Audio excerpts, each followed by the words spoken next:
I 32 male work as an operations manager for a logistics firm in Atlanta. My ex, let's call her Maya, was a chaos to my order. She worked in marketing, but her real full-time job was curating an image of a life she couldn't afford. We lived together for 2 years in a high-rise apartment where I paid about 80% of bills because she was saving for our future. Spoiler alert, the only thing she was saving was her exit strategy. The relationship had been circling the drain for months. It was a slow burn of entitlement. Constant comparisons to her friends' influencer lifestyles, complaints that I worked too much, and this insidious way of making me feel like I wasn't supporting her dreams just because I didn't want to blow a paycheck on a weekend trip to Tulum. But the entitlement hit a new peak when her younger sister got engaged. Maya went into overdrive. She wasn't just a bridesmaid. She was the main character. Suddenly, I wasn't doing enough for the wedding. I wasn't buying the right engagement gifts. I wasn't invested enough in her family. The explosion didn't happen in our living room. It happened while I was 2,000 miles away in Seattle at a supply chain conference. This was a massive week for my career. I was leading a breakout session and rubbing elbows with regional directors. I needed to be sharp. On a Tuesday afternoon, 10 minutes before I was set to go on stage, my phone buzzed. It was Maya. Just a heads up, I told everyone we're taking a break. I need space to figure out who I am outside of us. Don't make a scene when you get back. I stared at the screen. The noise of the conference hall faded into a dull hum. Taking a break is universal code for I want to sleep with someone else guilt-free, but I want you to pay the rent in case it doesn't work out. She didn't ask me. She told me. And the kicker was that she had already told everyone. She was controlling the narrative before I even knew there was a story.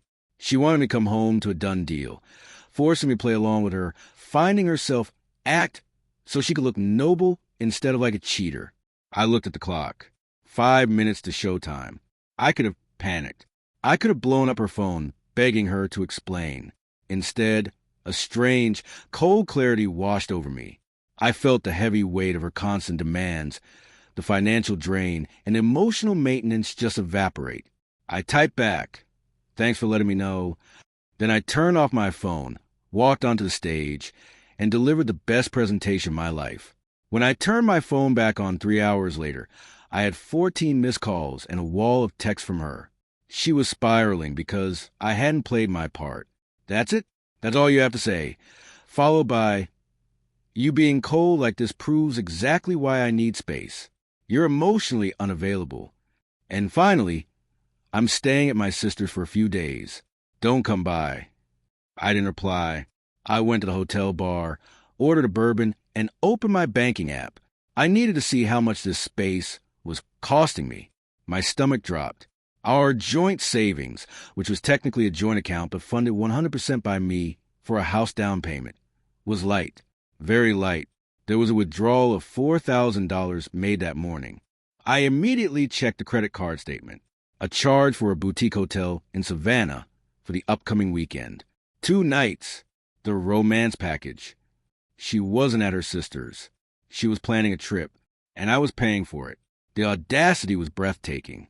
She initiates a break, tells her family a sob story to make herself the victim, steals my money to fund a romantic getaway with someone else, and expects me to sit quietly in our apartment waiting for her to decide if I was worthy of taking back. I dug deeper. I pulled up the phone bill. We were on a family plan I managed. For the last 3 weeks, there were late-night calls to a number I didn't recognize. A quick reverse search linked it to a guy she went to college with. Let's call him Brad. He had just moved back to town, and apparently, he was the space she needed to explore. I sat there in the hotel lobby, the anger finally simmering under the surface. But it wasn't a hot, reckless anger that makes you punch walls. It was a cold, calculating anger of a project manager realizing a contractor has violated the scope of work. I called my landlord immediately. I have a great relationship with him. I've fixed things around the place without bothering him for years. "Hey, it's me. I know my lease is up for renewal soon, but I need to trigger the early termination clause. I'll pay the fee. I need to be off the lease immediately due to a domestic financial theft situation. He was shocked, but agreed to process it if I wired the fee plus the final rent. I did it right then and there. Technically, this meant the lease was voided as of the upcoming Monday. Then I called my bank. I'd like to report an unauthorized massive withdrawal. Yes, it's a joint account, but the other party has indicated a separation and misappropriated funds designated for a specific asset purchase. I need to freeze the remaining assets immediately. She wanted a break? She was going to get a complete severance. I flew back to Atlanta on Friday morning, a day earlier than I told her I would. I didn't go to the apartment to sleep. I went straight to a storage unit I had rented online from the airport. I had 3 buddies meet me at the apartment with a truck. She was theoretically at her sister's helping with wedding prep. We packed, not everything, just my things, my electronics, my clothes, the furniture I had bought before we met, the expensive kitchenware, the TV. I left her IKEA dresser, her clothes, and the bed she insisted we buy, but I paid for. The apartment looked hollow when we were done. It looked like a bachelor pad that had been robbed, leaving only the items the thieves didn't want. I left a single envelope on the kitchen counter. Inside was a printout of the bank withdrawal slip highlighting the $4,000 and hotel reservation in Savannah she thought she had hidden. Then I drove to a hotel. Saturday morning, the day of her sister's wedding. This was the event of the season for her family. A black tie affair at a country club. I was supposed to be there. I was supposed to be in the family photos. I was supposed to be the dutiful boyfriend holding her purse while she bragged to her cousins about how we were working on things. Her plan was obvious. She would show up to the wedding solo, looking sad and brave, telling everyone I was working or we were taking time apart, painting me as a neglectful partner while she was secretly texting Brad. She wanted to control the optics. At 2 p.m., the ceremony was scheduled to begin. At 1:55 p.m., I opened the Facebook app. I didn't write a long, tearful status. I didn't post a rant. I simply went to the Relationship Status tab, changed from in a relationship to single, but I knew the algorithm needed a push. So I tag her, and I tag her sister, the bride, and I tag her mother. Then I posted a single photo to my timeline, a collage I made. On the left, a screenshot of the text message she sent me. Just a heads up, I told everyone we're taking a break. On the right, the bank notification of the $4,000 withdrawal and the Savannah hotel reservation confirmation for 2 people, her and Brad. Caption, since we're taking a break, so you can find yourself, I thought I'd help you fund it. Enjoy Savannah with Brad. Happy wedding day to sister's name. I hit post. Then I turned my phone on Do Not Disturb and ordered room service. The silence lasted exactly 12 minutes. I was halfway through a club sandwich when the first notification bypassed my Do Not Disturb filter. I had left it open for genuine emergencies, and apparently, my phone decided 50 consecutive texts from her mother qualified as a natural disaster. I didn't read them yet. I just watched the preview bubbles pop up. Mother-in-law. What is wrong with you? Mother-in-law. Take that down immediately. Mother-in-law. You are ruining sister's special day. Then came the calls. First her, then her dad, then a number I didn't recognize. Probably a bridesmaid or Brad. I let them all go to voicemail. I wasn't doing this to be petty. Okay, maybe 10% petty. But 90% of this was a strategic strike against a narrative that was already being spun to destroy my reputation. In our social circle, whoever speaks first creates the truth. She had already told everyone we were taking a break. If I hadn't dropped the evidence, the story by the end of the wedding would have been that I was abusive, neglectful, or had abandoned her.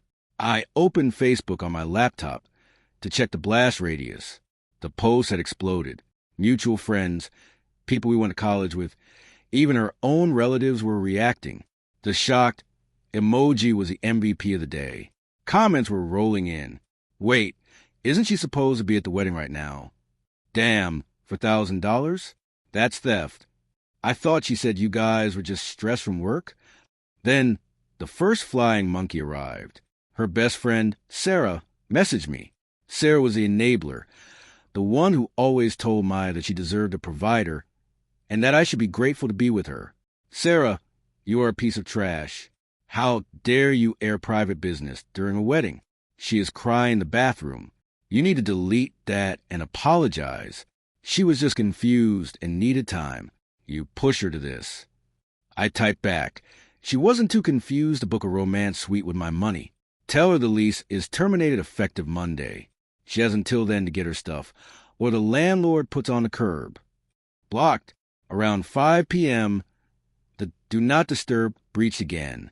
It was her father, Robert. He was a decent man, usually quiet, bulldozed by his wife and daughters.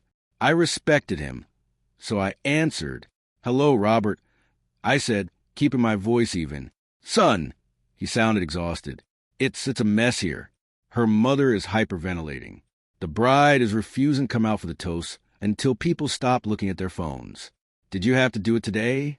Robert, I said firmly. She sent me a text ending our relationship while I was at a work conference. She took $4,000 from our joint account. She lied to all of you about why we were on a break. She's currently planning to leave the wedding early to drive to Savannah with another man on my dime. I didn't ruin the wedding. Your daughter's actions did. I just turned on the lights. There was a long silence on the other end. She took the money? Every cent of the house fund. I have the receipts. I see. His tone hardened. Not at me, at the situation. I'll handle the car. She's not going to Savannah. He hung up. I found out later what happened at the reception. It was a scene straight out of a reality TV nightmare. Robert, usually the passive wall of the family, had walked into the bridal suite where Maya was frantically trying to get into her Facebook account. He demanded her phone. She refused. He told her she was cut off. No more dad-funded insurance. No more bailing her out. And he told her to leave the wedding because she was making it about herself. She didn't leave quietly. She screamed. She screamed that I was a liar, that I had manipulated the bank statements, and that everyone was jealous of her happiness. Brad? He saw the post. He saw the grand larceny comments. He saw the drama. He didn't show up to pick her up. He ghosted her. Smart man. Sunday morning, I woke up to an email, not from her, but from her lawyer, which I strongly suspected was just her using a legal Zoom template. It demanded I return the furniture, restore the apartment to its previous state, and pay her emotional damages for the public humiliation. It also claimed the $4,000 was compensation for unpaid domestic labor during our relationship. Domestic labor? I laughed out loud. We had a cleaning service. I did the cooking. I forwarded the email to my actual attorney, a shark of a woman named Elena, who specialized in family law and civil litigation. Elena called me an hour later. "This is cute," she said. She's admitting to taking the money by trying to justify it. In Georgia, since you weren't married, taking that money when she contributed zero is conversion. Straight up civil theft. And regarding the lease, did she sign it? Both names are on it, I said, but I paid the termination fee. Great. We'll file a suit for the $4,000 plus legal fees. And we'll notify the landlord that due to the theft, you have vacated and surrendered the property. Since the lease is broken, if she stays, she's squatting unless she signs a new lease. We knew she couldn't. Her part-time marketing gig barely covered her car payment. I spent the rest of Sunday looking for a new apartment.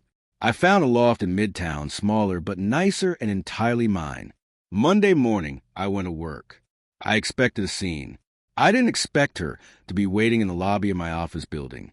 She looked rough. Puffy eyes, messy hair. She wasn't wearing the designer outfit she usually paraded around in. She was wearing sweatpants. When she saw me walk in, she rushed the security turnstile. "We need to talk," she shouted, her voice raspy. "You can't just destroy my life and walk away." Security stepped in, blocking her path. "Sir, do you know this person?" the guard asked. I looked at her, really looked at her. For years, I had seen the woman I loved. Now, I just saw a desperate grifter who had overplayed her hand. "No," I said, "I don't." I swiped my badge and walked to the elevators. "I'm sorry," she screamed as the guards escorted her out. "I'll pay it back. Just take the post down." My boss saw it. The elevator doors closed, shutting out the noise. But the war wasn't over. Entitled people don't stop when they lose. They double down. 2 days later, I was served with a temporary protective order, TPO. She had gone to a magistrate and claimed I had threatened her. She claimed the Facebook post was a form of cyberstalking and that I had come to the apartment and destroyed her property. It was a total fabrication. But in the legal system, TPOs are often granted ex parte, meaning she just had to say it to get it granted temporarily until a hearing. The kicker? The order granted her temporary exclusive possession of the apartment. She had played a dirty card to get back into the apartment I had paid to terminate, and to force me to keep paying for it while she lived there, protected by a court order. I called Elena. She wants to play hardball? Elena said, her voice dropping an octave. Okay, we're not just suing for the $4,000 anymore. We're filing a counter motion for perjury and abuse of process. And we're going to subpoena the security footage from your building, the hotel records, and her text messages. By the time we're done, she won't just be broke. She'll be uninsurable. The next 2 weeks were a masterclass in patience. I was technically homeless, living out a residence inn while she lived in the apartment, blasting the AC. She posted on Instagram constantly. Survivor, rising above, healing. She was trying to reframe the narrative again, but she made a critical error. She posted a photo of herself relaxing in the apartment. In the background on the counter was a very distinct bottle of wine, a 2015 Silver Oak I had been saving. More importantly, she posted a story of herself out at dinner. With whom? Brad. He had resurfaced once he realized I wasn't physically around to confront him. I screenshotted everything. The court hearing arrived. I walked in with Elena. Maya walked in with a court-appointed public defender because she couldn't afford a private attorney, and her parents, furious about the wedding stunt, had refused to pay for one. She looked confident. She thought the poor, helpless woman act would work on the judge. Her testimony was a tearful performance. She claimed I was controlling, that I monitored her spending, and that the Facebook post caused her irreparable emotional distress. Then it was our turn. Elena didn't do emotional. She did evidence. Your Honor, Elena began. The petitioner claimed she is afraid for her safety. Yet, on the date she claims the respondent threatened her at the apartment, he was verified to be at his office, as shown by these security logs and badge swipes. She handed over the logs. She claims the respondent destroyed her property. Here are time-stamped photos taken by the respondent's mover showing the apartment in pristine condition when he removed his belongings. Photos submitted. And finally, regarding the financial abuse.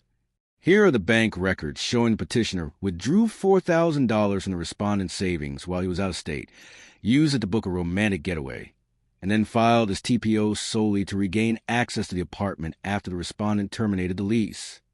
The judge, a no-nonsense woman in her 60s, adjusted her glasses. She looked at the bank statements. Then she looked at the survivor. Instagram post Elena had included in the binder. Ms. X's last name. The judge said, her voice dangerously quiet. Did you withdraw this money? It was our money, she cried. I needed it for safety. For a romance package at the Bohemian Hotel? The judge read from the evidence. That is an interesting safety measure. Maya stammered. I was distraught. You filed a sworn affidavit claiming this man threatened you with a weapon on 12th. The judge continued. He was on camera at his office 10 miles away. That is perjury. The color drained from Maya's face. Petition denied. The judge slammed the gavel. The TPO is dismissed immediately. Furthermore, I am fining petitioner in contempt for filing a false report. You have 24 hours to vacate the residence. But I have nowhere to go, she wailed. That is not the court's concern. You have 24 hours. As we walked out, Elena turned to her public defender. We're filing a civil suit for the $4,000, plus legal fees, plus damages for the false TPO. Or she can sign a settlement agreement today admitting the debt and agreeing to a payment plan. If she misses one payment, we garnish her wages. The public defender looked at his client, who was sobbing in the hallway. Sign it, he told her. You don't want a perjury charge in your record. She signed, but the universe wasn't done with her. When she got back to the apartment to pack her things, the landlord was waiting. He had seen the court order. He was also holding a bill, carpet cleaning, lock replacement, and the holdover rent for the 2 weeks you squatted here, he told her. Since your name is on the lease and he has been absolved of liability by the court due to your misconduct, you're liable for the remaining balance. It was roughly $3,000. She called her dad. I wasn't there, but Robert told me later what he said.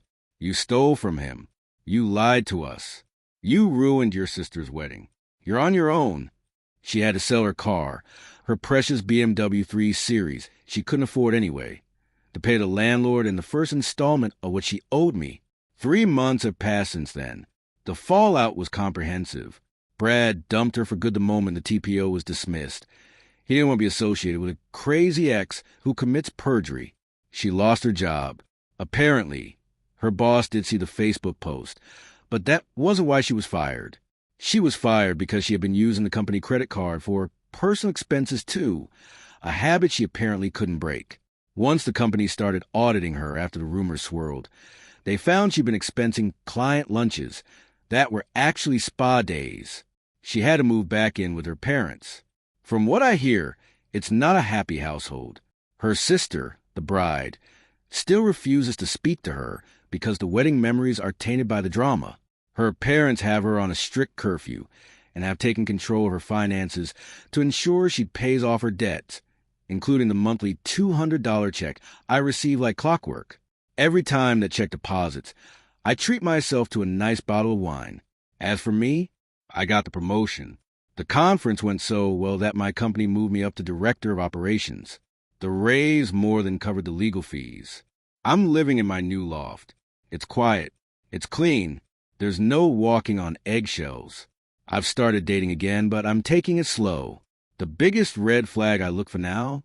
Anyone who talks about finding themselves on someone else's dime. I didn't just get my money back. I got my self-respect back. I saw her once more about a week ago. I was stopped at a red light in my new neighborhood. She was walking out of a discount grocery store, carrying heavy bags, looking tired and older than her 29 years. She looked up and saw me. Our eyes met. I didn't look away. I didn't smile. I didn't flip her off. I just looked at her with total indifference. The light turned green. I drove away. Sometimes, the best revenge isn't screaming. It isn't slashing tires. It's simply holding up a mirror to someone's ugly behavior and letting the world see what you see, and then thriving without them. The Facebook post is still up, by the way. I never took it down. It serves as a warning label for the next guy, and a reminder to me of what I survived,